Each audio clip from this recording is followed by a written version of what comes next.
तो सभी दोस्तों का स्वागत है फिर से। लेक्चर नंबर 19 में हमने आपको आईयूपीएसी न्यूमेरिकल आईयूपीएसी लिखने की सारी विधि पढ़ा दी है। उम्मीद है आप बहुत अच्छा तरह सीखे होंगे और आईयूपीएसी नाम निकालना सीख गए होंगे। आज आपके सामने लेक्चर नंबर 20 है और लेक्चर नंबर 20 में हम आपको पढ़ाएंगे आईयूपीएसी का बहुविकल्पीय प्रश्न। और ये मैं आपसे वादा कर रहा हूँ कि आज की क्लास में आप जो क्लास को कंप्लीट करो तो आज की क्लास से जो लगभग 2 से 4 या 3 क्वेश्चन 110% बोर्ड एग्जाम में आते हैं। तो मैं आज आपको बताऊं कि बोर्ड एग्जाम में क्वेश्चन कैसे बनता है आईयूपीएसी से, और दूसरी बात बोर्ड एग्जाम में क्वेश्चन बनेगा तो हमें उसका सॉल्यूशन करना कैसे, ठीक है। तो आज आपके सामने पढ़ते हैं। देखो lecture number 20 IUPAC NCERT zone, जिसमें आज जो पढ़ाया जाएगा वो पढ़ाया जाएगा ऑब्जेक्टिव प्रश्न, ठीक है। ये मैंने पीछे आपको पढ़ा दिया है। देखो सब चीज़ मैंने ये पिछली क्लास में हमने आपको बहुत अच्छी तरीके से सिखा दिया था कि सजातीय श्रेणी क्या होती है और सजातीय श्रेणी बृहत क्रम क्या होता है। कार्बोक्सिलिक अम्ल जिसका नाम होता है, जिसका क्रियात्मक समूह होता है COOH, आईयूपीएसी नाम क्या होता है, OH अम्ल होता है। ऐसे ही नंबर 2 पे हम लोग बात करेंगे सल्फोनिक अम्ल, SO3 जिसका आईयूपीएसी नाम क्या होता है, सल्फोनिक अम्ल होता है। पिछली क्लास में मैंने आपको बहुत अच्छी तरीके से सिखा दिया है। आज मैं आपको इसलिए दिखा रहा हूँ कि आपको ये बातें सब पता रहनी चाहिए कि COOH का आईयूपीएसी नाम क्या होता है, ऐसी SHO का आईयूपीएसी नाम क्या होता है, ऐसी CO का आईयूपीएसी नाम क्या होता है, ऑन होता है। और ऐसे ही OH का आईयूपीएसी नाम क्या होता है, ऑल होता है। और कई फिर क्वेश्चन पूछा गया है 3 से 4 ऑब्जेक्टिव क्वेश्चन दे देगा आपको और लिख देगा इसमें कि बताओ ये या फिर ये इन चारों में हम आपसे बात कर रहे हैं कि आप बताओ कि इन चारों में कीटोन समूह कौन सा है, इन चारों में कीटोन समूह कौन सा। तो हम बताएंगे कीटोन समूह। देखो ये क्या है, कीटोन समूह। तो हम बताएंगे कीटोन समूह का ऑप्शन क्या है, ये है। तो मैं इस स्लाइड को आपको दूसरा के इसलिए दिखा रहा हूँ क्योंकि पिछली क्लास में जो मैंने आपको पढ़ाया तो आपको अगर आईयूपीएसी का नाम लिखना है या आपको ऑब्जेक्टिव क्वेश्चन लगाने हैं तो आपको ये वाली स्लाइड का पता होना बहुत ज़रूरी है, ठीक है। ऐसे ही देखो ये मैंने पूर्ण लगन की एक स्लाइड बनाई थी कि पूर्ण लगन कौन कौन से होते हैं, जैसे फ्लोरो, क्लोरो, ब्रोमो, आयोडो, ऑक्सो और ये नाइट्रो और ये मैथिल क्या होते हैं, सब पूर्ण लगन होते हैं। इसकी मैंने एक स्लाइड बनाई थी, आपको बताया था कि ये भी याद रखो पूर्ण लगन क्या होता है, अनुलगन क्या होता है। सारी बातें मैंने आपको पिछली क्लास में पढ़ा दी हैं। तो आज जो है 2-3 बातें इंपॉर्टेंट करेंगे आईयूपीएसी का ऑब्जेक्टिव करने से पहले सबसे पहले पढ़ते हैं। देखो ये बात बहुत ज़रूरी है कि आपको मैंने पढ़ाई थी पिछली क्लास में लेक्चर नंबर 18 में समजातीय श्रेणी क्या होती है, और समजातीय श्रेणी में आज कुछ बातें और करेंगे जिससे कि हमारा ऑब्जेक्टिव क्वेश्चन आसानी से लग सके। तो मैं आज भी आपको कुछ पॉइंट समझाती श्रेणी के बताता चलूँगा जिससे कि आपको ऑब्जेक्टिव क्वेश्चन लगाने में आसानी पड़े, ठीक है। नंबर 1 पर समझाती श्रेणी कौन सी है, वो है एल्केन श्रेणी। और देखो यहाँ पे एल्केन श्रेणी को बोला गया है पैराफिन। क्या बोला गया, पैराफिन।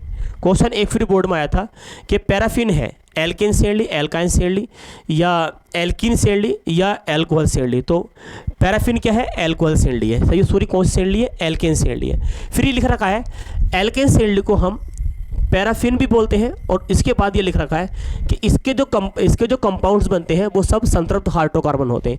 और संतृप्त हाइड्रोकार्बन का मतलब होता है कार्बन कार्बन बीच में कौन सा बॉन्ड होना चाहिए, सिंगल बॉन्ड होना चाहिए। एक बात तो ये वाली बात याद रखोगे, संतृप्त हाइड्रोकार्बन यौगिक कौन से होते हैं, वे यौगिक जिनमें कार्बन कार्बन बीच में सिंगल बॉन्ड होता है उसको संतृप्त हाइड्रोकार्बन यौगिक बोलते हैं।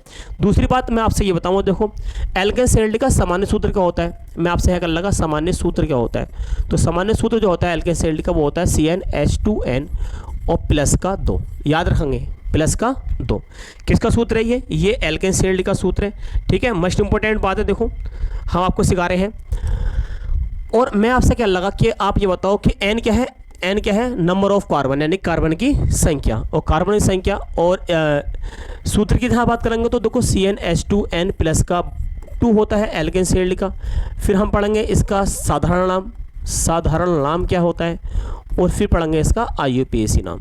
क्या पढ़ेंगे, आईयूपीएसी नाम। क्यों इंपॉर्टेंट है ऑब्जेक्टिव क्वेश्चन करने से पहले देखो अभी बता रहा हूँ आपको। एन की जगह अगर आपने रखा 1 तो फार्मूला बनेगा, यहाँ भी 1 रखोगे, यहाँ भी रखोगे, 2 1 2, 2 और 2 4 हो जाएगा, तो बन जाएगा CH4 का। देखो CH4 का कई फिर क्वेश्चन पूछा है कि एल्केन श्रेणी का जो प्रथम सदस्य है जिसका अणुसूत्र होता है CH4, उसका साधारण नाम क्या होता है, साधारण नाम क्या होता है। तो बच्चे इसको बोलते हैं मार्स गैस। देखो क्या बोलते हैं इसको, मार्स गैस। या इसका एक नाम और होता है और इसका जो अगला नाम होता है वो होता है प्राकृतिक गैस। कौन सी गैस, प्राकृतिक गैस। और आगे अगर मैं बात करूँगा तो सर इसका एक नाम होता है और वो होता है हमारे पास गोबर गैस। कौन सी गैस, गोबर गैस, ठीक है, गोबर गैस। ठीक है, तो याद रखेंगे एल्केन सेल्ड का जो प्रथम सदस्य है CH4 उसका नाम क्या होता है, तो उसको मार्स गैस भी बोलते हैं और इसको प्राकृतिक गैस भी बोलते हैं और इसको गोबर गैस भी बोलते हैं। IUPAC की अगर हम बात करेंगे तो कार्बन एक है, एक कार्बन के लिए क्या लगता है मैथ, और अगर कार्बन कार्बन बीच में सिंगल बॉन्ड रहता है तो उसे लगाते हैं एन, तो इसका IUPAC नाम क्या है, मेथेन है। IUPAC नाम क्या हो गया, मेथेन। ऐसे ही अगर मैं एन की जगह 2 रखूँगा तो बनेगा C2 और H, 2 और 2 4, 2 दूनी 4, 4 में 2 जोड़ देंगे 6 हो जाएगा, सही है, C2H6। इसका नाम होता है एथेन। क्या नाम होता है इसका, एथेन। और इसका IUPAC नाम भी क्या होता है बच्चे, इसका IUPAC नाम भी होता है एथेन। ऐसे अगर मैं एन की जगह 3 नकल लगा तो ये बनेगा C3H8। इसका नाम होता है प्रोपेन। क्या नाम होता है इसका, प्रोपेन। और IUPAC में नाम क्या होता है, IUPAC नाम होता है इसका प्रोपेन। ठीक है, तो समझाते सेल्डी से मैंने सभी समझाते सेल्डी को हम डिस्कस करेंगे, लेकिन हर किसी समझाते सेल्डी के शुरू के 2 सदस्य तो आपको याद होने चाहिए जिससे कि आपका ऑब्जेक्टिव क्वेश्चन लग सके। ठीक है, तो नंबर 1 पे पढ़ ली हमने एल्केन सेल्डी, और नंबर 2 पे पढ़ते हैं हम एल्कीन सेल्डी अथवा ओलोफिन। सही लिखा रखा देखो, ओलोफिन। ठीक है, एल्केन सेल्डी का दूसरा नाम क्या होता है, तो दूसरा नाम होता है ओलिफिन। फिर एल्केन सेल्डी जो होती है वो क्या होती है, संतृप्त हाइड्रोकार्बन होती है। और संतृप्त हाइड्रोकार्बन जो कि कौन कौन से होते हैं, बे हाइड्रोकार्बन जो कि जिनमें कार्बन कार्बन बीच में डबल बॉन्ड होवे या फिर ट्रिपल बॉन्ड होवे उसको संतृप्त हाइड्रोकार्बन कहते हैं। तो एल्केन सेल्डी है तो कार्बन कार्बन बीच में कौन सा बॉन्ड पाया जाएगा, कार्बन कार्बन बीच में डबल बॉन्ड पाया जाएगा। एल्केन सेल्डी के जितने भी सदस्य होंगे उनका अगर हम सरना सूत्र बनाएं तो कहीं ना कहीं कार्बन कार्बन बीच में डबल बॉन्ड जरूर पाया जाएगा। ठीक है, दूसरी बात करेंगे सेल्डी का सामान्य सूत्र क्या होता है, बोर्ड में कई फिर पूछा गया है कि एल्केन सेल्डी का सामान्य सूत्र क्या होता है, तो फार्मूला हो गया बच्चे इसका CnH2n। कई फिर बोर्ड में पूछा गया कई फिर कि एल्कीन सेल्डी का सामान्य सूत्र क्या होता है, तो CnH2n। n क्या है, नंबर ऑफ कार्बन यानी कार्बन की संख्या। फिर हम बोलेंगे सूत्र के अकॉर्डिंग चलेंगे CnH2n। फिर पढ़ेंगे हम साधारण नाम, क्या पढ़ेंगे हम, साधारण नाम। और फिर पढ़ेंगे इसका IUPAC नाम, क्या पढ़ेंगे, IUPAC नेम। ठीक है, देखो अगर मैं n की जगह 1 रखूं, देखो अगर मैं n की जगह कितना रखता हूं, 1 रखता हूं तो फार्मूला बनेगा CH2। क्या बनेगा, CH2। और CH2 फार्मूला बनेगा तो इसका कोई नाम है नहीं और ना ही ये संभव है, तो हम लिख देंगे यहाँ पे ये संभव नहीं है, संभव नहीं है, संभव नहीं है। ठीक है, यहाँ पे कोई अभी भी एल्कीन सेल्डी के अंदर n की जगह 1 रखेंगे तो कोई फार्मूला नहीं बनता है, इसलिए हम n की जगह कितना रख कर चलते हैं, 2 रख कर चलते हैं। तो फार्मूला बनेगा C2H4, C2H4, 2 दूनी 4। नाम की बात करेंगे तो इसका नाम होता है एथिलीन। क्या नाम होता है इसका, एथिलीन। कई फिर बोर्ड में बोझा गया है कि C2H4 का नाम क्या होता है, साधारण नाम क्या होता है, तो हम बोलेंगे एथिलीन। IUPAC नाम की बात करेंगे तो 2 कार्बन है तो क्या लगेगा, एथ। क्या लगेगा, एथ। और डबल बॉन्ड है तो क्या लगा देंगे, इन। सही है, क्या हो जाएगा, एथीन। इसका IUPAC नाम क्या होता है, एथीन होता है। संरचना की बात करेंगे तो बेटा संरचना जो बनती है वो स्टेप से बनती है। ये संरचना होगी, देखो ये संरचना हो गई एथीन की। ठीक है, ये एथीन की संरचना हो गई। कई फ्री बोर्ड में पूछा गया है कि एल्कीन सेल्डी का जो प्रथम सदस्य है C2H4 उसका साधारण नाम क्या होता है, तो साधारण नाम होता है उसका एथिलीन। IUPAC नाम क्या होता है, एथीन होता है। इसको हम ऐसे भी लिख सकते हैं। ऐसे अगर मैं n की जगह 3 नकल लगा, अगर मैं हैवी 3 रखूँ तो बनेगा C3H8। इसका नाम हो जाएगा प्रोपिथिलीन। सही है, प्रोपिथिलीन। सही है, क्या नाम हो जाएगा इसका, प्रोपिथिलीन। ऐसे IUPAC नाम क्या हो जाएगा, IUPAC नाम हो जाएगा प्रोपीन। क्या हो जाएगा, प्रोपीन। IUPAC नाम क्या हो जाएगा, प्रोपीन।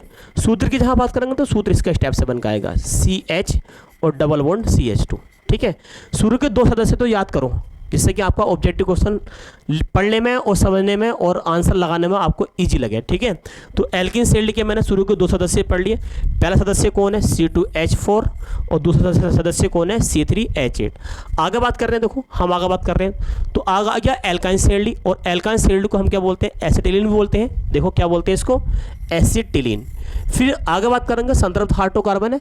और एल्काइन सेल्डी होगा, मैंने जैसे ही बताया कि संतृप्त हाइड्रोकार्बन है तो कार्बन कार्बन बीच में फिर डबल बॉन्ड होगा या फिर क्या हो बताओ, ट्रिपल बॉन्ड होगा। अगर कार्बन कार्बन बीच में ट्रिपल बॉन्ड है तो असंतृप्त हाइड्रोकार्बन है, और कार्बन कार्बन बीच में ट्रिपल बॉन्ड है तो उसको बोलते हैं हम एल्काइन सेल्डी, जिसको दूसरा नाम क्या होता है, एसिटिलीन होता है। सामान्य सूत्र की जहां बात करें, कई फिर बोर्ड में पूछा गया है सामान्य सूत्र क्या होता है, एल्काइन सेल्डी का सामान्य सूत्र क्या होता है, कई फिर बोर्ड में पूछा गया है। ठीक है, तो सामान्य सूत्र की अगर हम बात करेंगे, सामान्य सूत्र, तो सामान्य सूत्र जो होता है वो होता है CnH2n-2। क्या होता है, माइनस कर दो।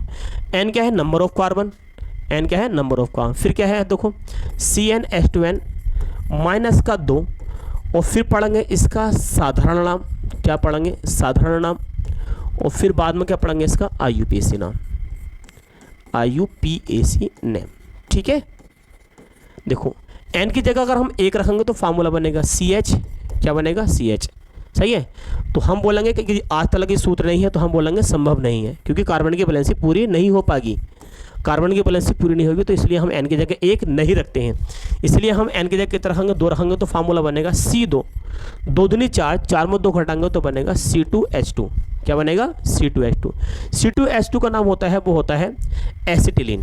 देखो क्या होता है, एसिटिलीन, एसिटिलीन क्या नाम होता है इसका, एसिटिलीन। याद रखेंगे C2H2 का नाम क्या होता है, कॉमन नेम क्या होता है, यानी कि साधारण नाम क्या होता है, एसिटिलीन होता है। जबकि IUPAC नाम क्या होता है, IUPAC नाम होता है एथाइन, क्या होता है, एथाइन।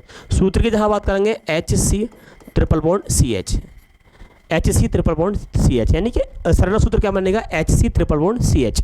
ठीक है, और नंबर अगर हम 3 n की जगह कितना रखें, 3 रहेंगे, तो फार्मूला बनेगा C3, 3 दूनी 6, 6 में 2 घटाएंगे तो 4 बचेगा, C3H4। इसका नाम हो जाएगा Maithil acid, Maithil acetylene, acetylene, Maithil acetylene. और IUPAC का नाम करेंगे तो इसका हो जाएगा प्रोपाइन, क्या नाम हो जाएगा इसका, प्रोपाइन होगा। अणु सूत्र की जहाँ बात करेंगे, यानी कि सरण सूत्र की जहाँ बात करेंगे, तो बनेगा C ट्रिपल बॉन्ड और CH, क्या बनेगा, CH। ठीक है, तो एल्काइन CLD के शुरू के 2 सदस्य, इसको भी याद रखेंगे। C2H2 का नाम क्या होता है, एसिटिलीन होता है। IUPAC नाम क्या होता है, एथाइन होता है। और कई फिर बोर्ड में ऐसे दिखा रखा कि H triple bond CH, HC triple bond CH। सही है, किसका सूत्र है, तो हम बोलेंगे ये है एसिटिलीन का। IUPAC नाम करेंगे तो क्या नाम होता है, एथाइन। ऐसी नंबर 3 पे ये भी लिख रखा है। देखो आगे पढ़ते हैं, देखो आगे देखते हैं, तो आगे लिख रखा है एल्कोहल CLD। ठीक है, मोस्ट इंपोर्टेंट टॉपिक है ये भी। देखो एल्कोहल CLD, सामान्य सूत्र की जहाँ बात करेंगे तो ये होता है R। सही है, ये क्या है इसका, ये हमारे पास इसका, हम इसको दर्शाते हैं, किस चीज़ से दर्शाते हैं, दर्शाते हैं किसको, एल्कोहल को। किस से दर्शाते हैं, हम दर्शाते हैं ROH। अच्छा R क्या है, R की अगर बात करेंगे तो R जो है वो क्या है, वो है एल्किल समूह, क्या है, एल्किल समूह। और एल्किल समूह जो होता है, जिसका सामान्य सूत्र होता है CnH2n और प्लस का 1, और सिंगल बॉन्ड के साथ क्या है, OH है। ठीक है, R का सामान्य सूत्र होता है CnH2n प्लस का 1, और सिंगल बॉन्ड के साथ क्या होता है, OH होता है। ठीक है, OH होता है। तो ये एल्कोहल CLD हो गया। अब हम N क्या है, नंबर ऑफ कार्बन की संख्या, फिर है पे CnH2n और प्लस का 1 सिंगल बॉन्ड के साथ OH रख कर चलेंगे, देखें क्या बन का आएगा। फिर यहाँ पे है साधारण नाम, कौन सा नाम, साधारण नाम। फिर लास्ट में बनेगा आपका IUPAC नाम, IUPAC name, IUPAC name. n की जगह हम 1 रखेंगे, देखो n की जगह अगर मैं 1 रखूँ तो फार्मूला बन जाएगा C1, 2 1 है रखेंगे, 2 1 2 और 1 3, तो हो जाएगा CH3, और यहाँ हो जाएगा OH, सिंगल बॉन्ड के साथ OH। इसका नाम जो होता है, देखो मैंने पीछे पढ़ाया था कि जहाँ पे CH3 ये पूर्ण लगन है, या C2H5 ये भी पूर्ण लगन होता है, और C3H7 ये भी पूर्ण लगन होता है। सब ये क्या है, सब ये एल्किल समूह है। मैंने पढ़ाया था पीछे भी, सब क्या है, एल्किल समूह। और एल्किल समूह का डिपेंड करते हैं R से, ये जो R है। ठीक है, तो इसका नाम होता है बच्चे मैथिल, क्या नाम होता है इसका, मैथिल। जबकि इसका एथिल, इसका नाम होता है एथिल, और इसका नाम क्या होता है, प्रोपिल। ऐसे ही आप 10 तक लिख सकते हैं, लेकिन हमें सिर्फ इतने ही पढ़ने हैं। CH3 तो इसका नाम क्या होता है, मैथिल, क्या नाम होता है इसका, मैथिल। और कॉमन नेम जो होता है, देखो इसका एल्कोहल, एल्कोहल का जो कॉमन नेम होता है, यानी कि जो साधारण नाम होता है एल्कोहल का बच्चे, वो होता है साधारण नाम, वो होता है एल्कोहल।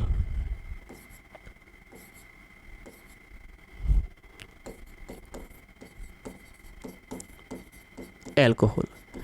जबकि IUPAC जो होता है, इसका IUPAC जो नाम होता है, ठीक है, IUPAC नाम जो होता है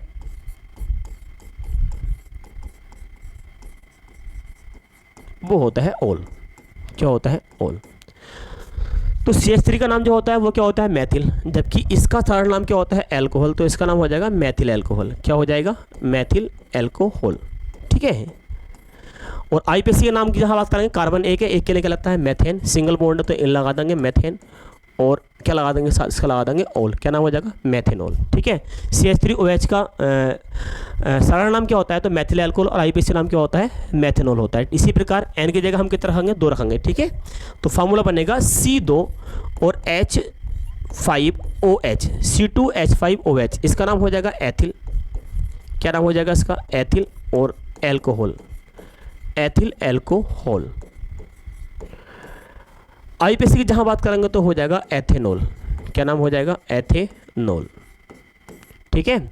ऐसे ही में एन की जगह हम 3 रखें तो बनेगा C3H7OH, नाम क्या हो जाएगा, कार्बन 3 है तो क्या नाम हो जाएगा इसका, propyl alcohol, propyl alcohol. IUPAC के नाम करेंगे तो बात हो जाएगी हमारे पास प्रोपेनॉल, प्रोपेनॉल।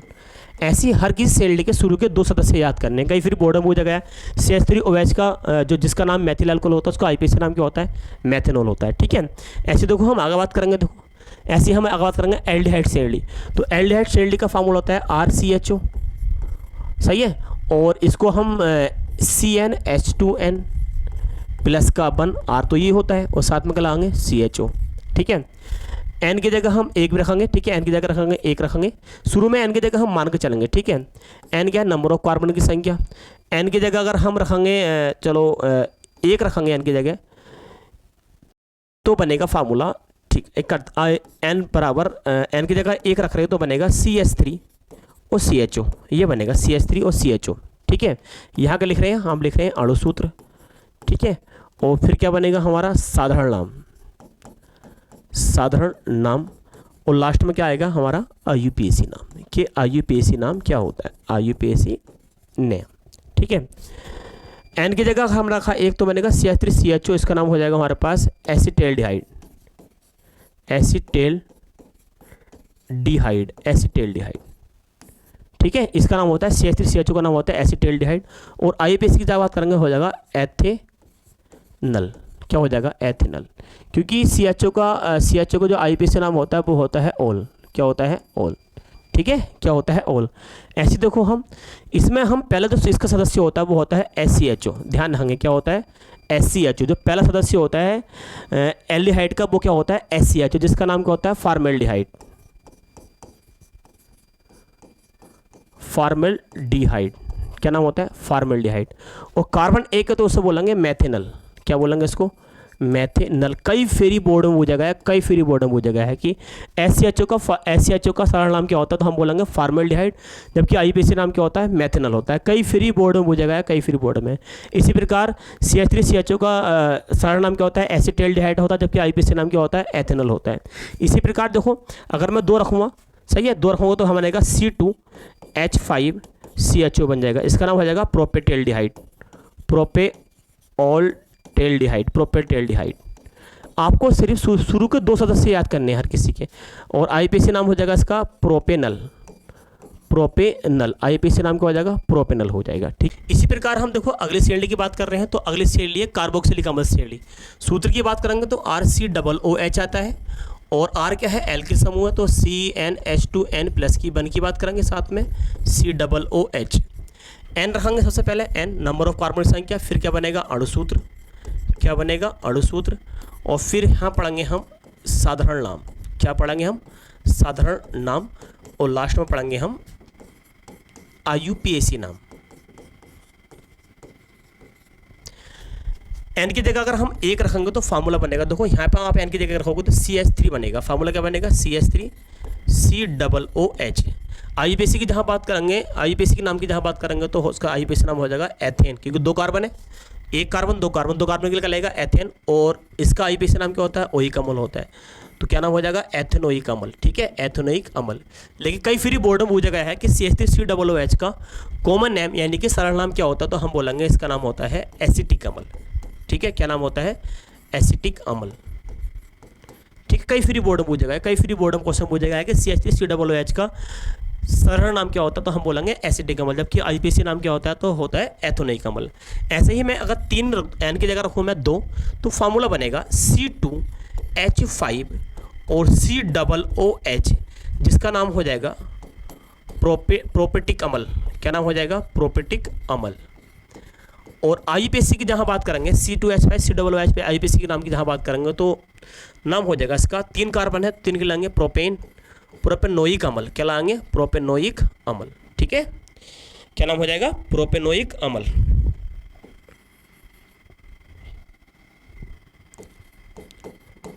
प्रोपेनोइक अम्ल इस टाइप से लिखा जाएगा, देखो प्रोपेनोइक अम्ल। लेकिन इसका पहला सदस्य जो है, देखो इसका जो पहला सदस्य है कार्बोक्सिलिक अम्ल का, वो होता है HCOOH। HCOOH और कई फेरी बोर्ड में वो जगह के HCOOH का कॉमन नेम क्या होता है, तो हम बोलेंगे इसका नाम होता है फॉर्मिक अम्ल। क्या नाम होता है, फॉर्मिक अम्ल। ठीक है, फॉर्मिक अम्ल।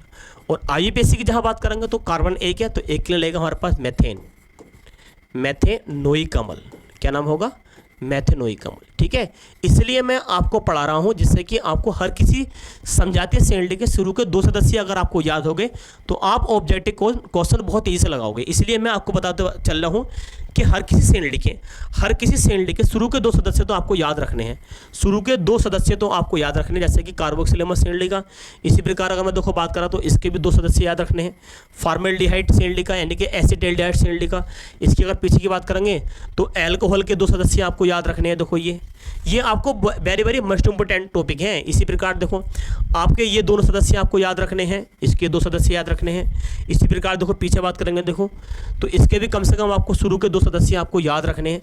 तो हर किसी श्रेणी के लगभग 2 सदस्य तो आपको याद करने हैं। ठीक है, तो आप देखते हैं आगे। देखो ये हमारे पास कार्बोक्सिलिक अम्ल श्रेणी हो गई। इसके आगे बात करते हैं, देखो एक लास्ट श्रेणी और रह गई जिसका नाम है कीटोन श्रेणी। फार्मूले की जहाँ बात करेंगे, अगर फार्मूले के सामान्य सूत्र की जहाँ बात करेंगे तो होता है RCOOR। ठीक है, RCOOR अगर हम सामान्य सूत्र की बात करेंगे। ठीक है, और अगर मैं इसका सबसे पहला सदस्य जो है डायरेक्ट मैं बता रहा हूँ आपको, पहला सदस्य जो होता है वो होता है CH3 COO और क्या होता है CH3। ठीक है, इसको याद रखो, CH3 CO और CH3। ठीक है, इसको ये ऐसे भी लिख सकता है, देखो इसको CH3 CO और CH3 इस टाइप से लिख सकता है। और कॉमन नेम की जहाँ बात करेंगे यानी कि साधारण नाम की बात करें जहाँ करेंगे इसका, तो कई फिर पूछा गया है साधारण नाम।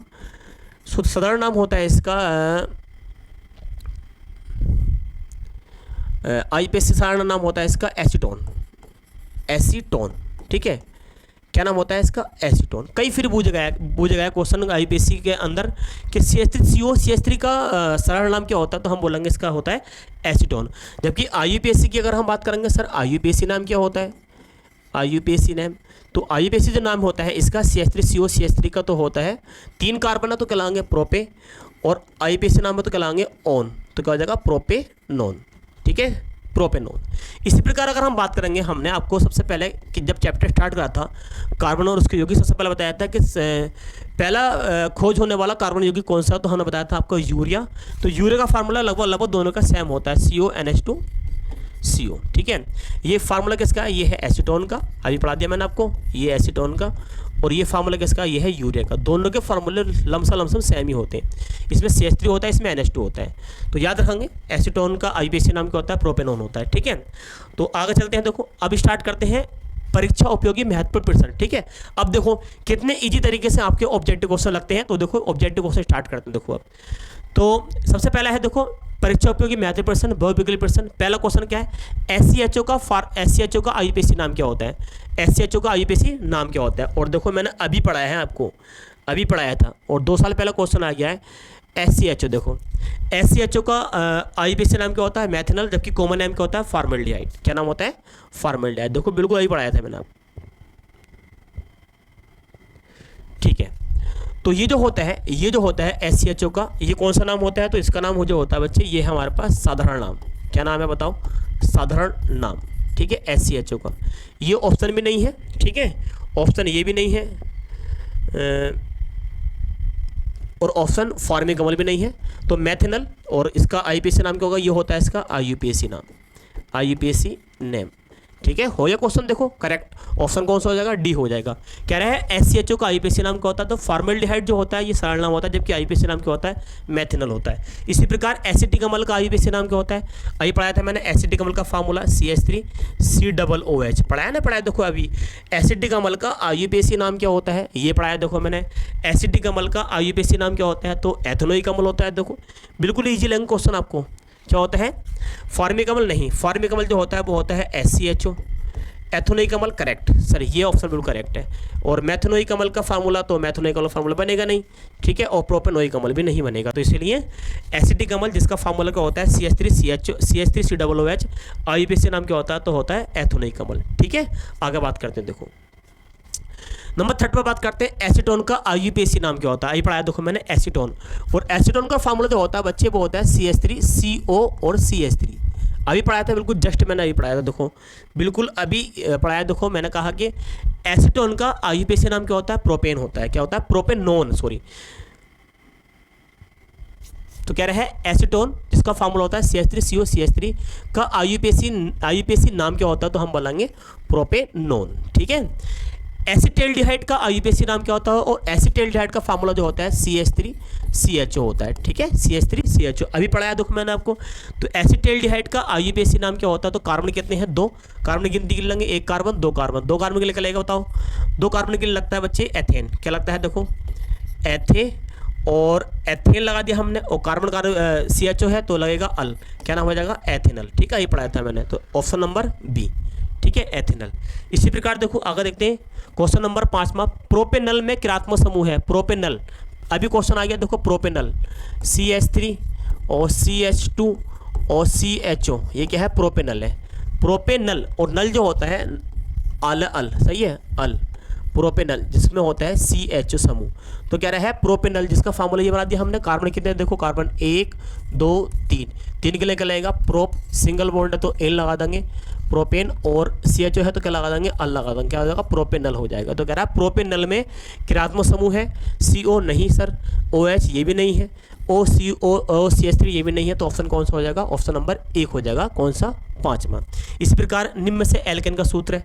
कई फिर मैंने बताया, अभी देखो क्लास स्टार्ट होने से पहले मैंने आपको बताया था कि एल्केन का सामान्य सूत्र या एल्केन का या एल्काइन का सामान्य सूत्र पूछता है। तो एल्केन का सामान्य सूत्र क्या होता है, CnH2n+2। ठीक है, तो CnH2n+2, जबकि ये किसका होता है, ये होता है एल्कीन का। किसका होता है, ये होता है एल्कीन का, और ये होता है एल्काइन का। किसका होता है, एल्काइन का, और ये सूत्र किसी का नहीं होता है। तो निम्न में से एल्केन का सूत्र कौन सा है, तो ऑप्शन नंबर 1 CnH2n+2। कई फिर बोर्ड में क्वेश्चन पूछा गया है। ठीक है, इसी प्रकार निम्नलिखित में से असंतृप्त यौगिक कौन सा है, ये बताया था मैंने। असंतृप्त कार्बन कार्बन बीच में डबल बॉन्ड हो गया, कार्बन कार्बन बीच में कितना बॉन्ड हो गया, ट्रिपल बॉन्ड हो गया।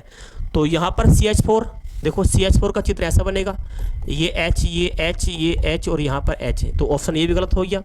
C2H2 C2H6, तो कार्बन कितने हैं, 2 हैं, और H कितने हैं, 6 हैं। 3H इसको दे दो, और 3H इसको दे दो, और 3H इसको, ठीक है, हो गया। 3H वाले कार्बन दे दिए, 3H मैंने इसको दे दिए, तो कार्बन कार्बन बीच में सिंगल बॉन्ड आया है, ये भी नहीं होगा उसका ऑप्शन। और यहाँ पर देखो कार्बन कार्बन बीच में डबल बॉन्ड है, जबकि यहाँ पर क्या है, कार्बन और ऑक्सीजन के बीच में डबल बॉन्ड है, कार्बन और ऑक्सीजन के बीच में डबल बॉन्ड है, इसलिए ऑप्शन ये भी नहीं होगा। क्योंकि असंतृप्त यौगिक जो होते हैं उसमें कार्बन कार्बन बीच में डबल बॉन्ड होना चाहिए, जहाँ पे यहाँ पर क्या है, कार्बन और ऑक्सीजन के बीच में। तो ऑप्शन कौन सा हो गया, डी हो गया। देखो कितने कार्बन है, 2 कार्बन है, H कितने हैं, 4, 2H इसको दो, और 2H इसको दे दो। ठीक है, और बीच में क्या लगा दो, डबल बॉन्ड लगा दो। तो जहां कार्बन कार्बन बीच में डबल बॉन्ड होता है वो असंतृप्त यौगिक होता है। तो ऑप्शन नंबर कौन सा हो गया, डी हो गया। निम्नलिखित में से एल्कीन है, क्या है, एल्कीन। और एल्कीन क्या होता है, जहां पर कार्बन कार्बन बीच में डबल बॉन्ड है, ये ट्रिपल बॉन्ड है, ये एल्काइन है। क्या है ये, एल्काइन। तो ये नहीं होगा ऑप्शन, ये ऑप्शन नंबर बी सही है, करेक्ट। H2COH2, ये क्या है, ये हमारे पास एल्काइन, एल्कीन, सॉरी। एल्किन क्या होता है, कार्बन कार्बन बीच में डबल बॉन्ड होना चाहिए, उसको क्या बोलते हैं, एल्किन बोलते हैं। जबकि ये क्या है, ये है एल्केन, नीचे वाला क्या है, एल्केन, और ट्रिपल बॉन्ड है तो ये भी क्या है, देखो ये भी क्या है, एल्काइन है। जहाँ कार्बन कार्बन बीच में ट्रिपल बॉन्ड होता है उसको एल्काइन बोलते हैं, जहाँ डबल बॉन्ड होता है उसको एल्किन बोलते हैं, और जहाँ सिंगल बॉन्ड होता है उसको एल्केन बोलते हैं। तो निम्नलिखित में से एल्किन है, तो ऑप्शन नंबर बी। ठीक है, ऑप्शन नंबर देखो, क्वेश्चन नंबर देखते हैं 10वां। प्राकृतिक गैस का प्रमुख स्रोत है, मैंने बताया देखो शुरू में स्टार्ट पढ़ाते हुए कि प्राकृतिक गैस कौन सी होती है, CH4। सही है, तो कह रहे हैं मेथेन जिसका फार्मूला CH4 होता है, एथेन C2H6 होता है, प्रोपेन C3H8 होता है, और ब्यूटीन तो C4 और हो जाएगा H8। ये क्या होता है, ये होता है ब्यूटीन। तो मेथेन जो होता है, मेथेन जिसका फार्मूला होता है CH4, जिसको क्या बोलते हैं, गोबर गैस भी बोलते हैं, ये पढ़ाया मैंने आपको, गोबर गैस भी बोलते हैं, और इसको हम प्राकृतिक गैस भी बोलते हैं, प्राकृतिक गैस, और इसको हम बोलते हैं बच्चे, और इसको बोलते हैं मार्स गैस। क्या बोलते हैं इसको, मार्स गैस। तो क्वेश्चन बोल रहे हैं, क्वेश्चन नंबर कह रहा है प्राकृतिक गैस का प्रमुख अवयव है, तो हम बोलेंगे मेथेन। निम्नलिखित में से एसांतरण तो हाइड्रोकार्बन यौगिक, और एसांतरण तो मैंने ये बताया था आपको, कार्बन बीच में डबल बॉन्ड है, कार्बन बीच में कौन सा बॉन्ड है, ट्रिपल बॉन्ड है, वो एसांतरण होता है। एल्किन की जहाँ बात करेंगे तो एल्किन का सूत्र ये बन गया, अभी पढ़ाया था देखो मैंने अभी आपको, 6 H है, हमने 6 का 6 H रख दिए, तो कार्बन बीच में सिंगल बॉन्ड है, ऑप्शन ये गलत हो गया। C2H8, तो ये तो फार्मूला ही गलत, टाइपिंग गलत हो गई है। H8 तो कहीं आगे नहीं, तो ये तो क्वेश्चन ही गलत है, ये तो क्वेश्चन ही गलत है। या अगर हम है पे H लगा दें तो बॉन्ड ज़्यादा हो रहे हैं। CH4 ये भी गलत हो जाएगा, CH4 का चित्र इस टाइप से बनता है, देखो ये CH4 है, तो ये भी गलत हो जाएगा। C2H3 है, CH3 देखो H और 3 H 2 H दे दें इसको हम, और यहाँ पे हम जो है इसको ऑप्शन को सही करते हैं, ठीक है। यहाँ पे ऑप्शन होना चाहिए था 6 है, होना चाहिए था 6, सही है। तो ये हो जाएगा CH3 और CH और डबल बॉन्ड CH2, ठीक है, तो ऑप्शन हो जाएगा D, ठीक है, ऑप्शन नंबर D सही है। अगले क्वेश्चन की बात करें, क्वेश्चन नंबर देखो 11वां। कार्बन परमाणु की संयोजकता होती है, पीछे पढ़ा तो आए हैं आपको, कार्बन का संकेत होता है C, परमाणु गुणांक होता है 6। पहले कोष की बात करेंगे तो पहले कोष में कितने इलेक्ट्रॉन होते हैं, देखो पहले कोष में इलेक्ट्रॉन होते हैं 1s2 और 2s2 और 2s2 और 2p2। पहले कोष में कितने इलेक्ट्रॉन है, 2, दूसरे कोष में कितने हैं, 4। तो कार्बन की जो संयोजकता है, संयोजकता कितनी संयोजकता होगी कार्बन की, कार्बन की संयोजकता होगी 4, ठीक है। ओइक अम्ल का क्रियात्मक समूह है, ओइक अम्ल क्रियात्मक समूह, ऑप्शन नंबर D पढ़ाया था मैंने सबसे पहले, कल भी सबसे पहले आप क्लास स्टार्ट होने से पहले मैंने आपको दिखाई थी बरता साल्डे की एक टेबल आपको, उसमें नंबर 1 पर है कार्बोक्सिलिक अम्ल, जिसका IPC जिसका क्रियात्मक समूह का अणुसूत्र जो होता है वो होता है COOH, और IPC नाम क्या होता है, ओइक अम्ल होता है। तो ओइक अम्ल में क्रियात्मक समूह कौन सा होता है, COOH, ठीक है। आगे बात करते हैं, देखो फार्मिक अम्ल का IPC नाम मैंने पढ़ाया था आपको अभी आपको, फार्मिक अम्ल जो होता है वो होता है HCOOH,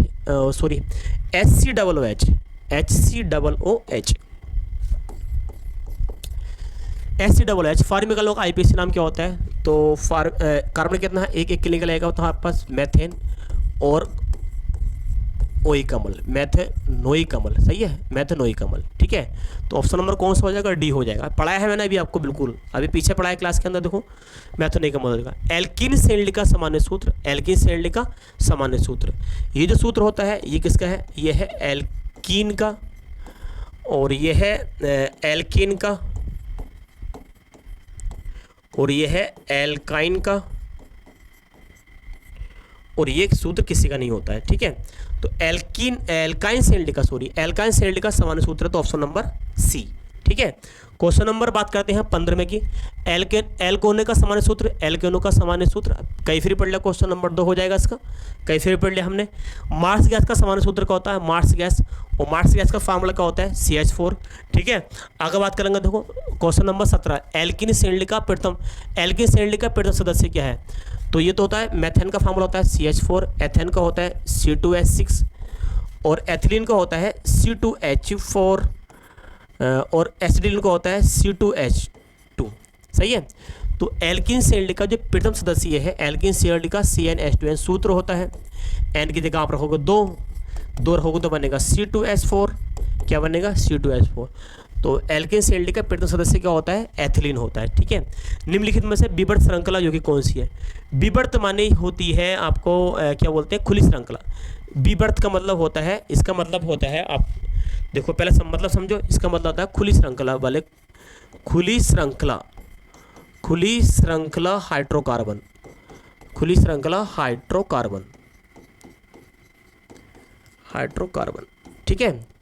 तो ये क्या है, एथेन। एथेन का फार्मूला होता है देखो CH3 और CH3, और ये है बेंजीन, और बेंजीन का सूत्र देखो इस टाइप से बनता है, ये बेंजीन है जिसका फार्मूला होता है C6H6। यह है साइक्लोहेक्सेन, तो साइक्लोहेक्सेन का सूत्र बनेगा इस टाइप से C6H है, और ये क्या है पिरिमिडीन, और पिरिमिडीन का फार्मूला बनेगा वो इस टाइप से बनेगा, ठीक है। ये पिरिमिडीन है। तो देखो कार्बन यहाँ पे होता है, कार्बन और हाइड्रोजन भी होता है, CH होगा देखो यहाँ पे CH और यहाँ पे CH, हर जगह होगा CH2, और यहाँ भी होगा CH2, ठीक है। और यहाँ पे बॉन्ड लगा होगा, ठीक है। एक H कम करो, यहाँ बॉन्ड होगा तो यहाँ होगा CH, और यहाँ बॉन्ड होगा, यहाँ बॉन्ड होगा। तो कह रहा है कि हाइड्रोकार्बन की श्रृंखला खुली है तो उसी को बोलते हैं विबर श्रृंखला बोलते हैं, इसलिए ऑप्शन नंबर कौन सा हो जाएगा, फर्स्ट हो जाएगा। आगे क्वेश्चन बात करेंगे, क्वेश्चन नंबर 19 की बात करें, निम्नलिखित में से असंतृप्त यौगिक कौन से, और मैंने बताया था कि असंतृप्त कौन सा होता है जिसमें कार्बन कार्बन इसमें डबल बॉन्ड हो या फिर क्या हो, ट्रिपल बॉन्ड हो। तो C2H6 ये ऑप्शन सी हो जाएगा, आप ओपन करके देख लेना। फिर कह रहा है, अच्छा नहीं गलत हो गया, ऑप्शन नंबर होगा हमारे पास देखो CH2 देखो इस टाइप से, ये CH2 हो गया, ऑप्शन ये भी सही हो रहा है C2H2 तो हो जाएगा HC ट्रिपल बॉन्ड CH। तो ये भी है असंतृप्त, तो ये भी असंतृप्त, तो नंबर सी पे कह रहा है A तथा B दोनों है। हाँ सर, A तथा B दोनों है, ठीक है, A तथा B दोनों है। एसिटिक अम्ल में कितने अम्लीय हाइड्रोजन परमाणु होते हैं? एसिटिक अम्ल का फार्मूला देखो CH3COOH, इसको अगर हम जल में घोलेंगे, काय में घोलेंगे, इसको जलीय विलयन में घोलेंगे, और जलीय विलयन में घोलने पर अम्ल जो होते हैं वो क्या देते हैं, हाइड्रोजन आयन देते हैं। तो इसे करेंगे CH3COOH नेगेटिव, और साथ में बनेगा H पॉजिटिव। तो कह रहा है अम्लीय परमाणु कितने होते हैं, अम्लीय हाइड्रोजन परमाणु कितने होते हैं, तो देखो तो ऑप्शन नंबर हो जाएगा एक अम्लीय हाइड्रोजन परमाणु होते हैं, ठीक है।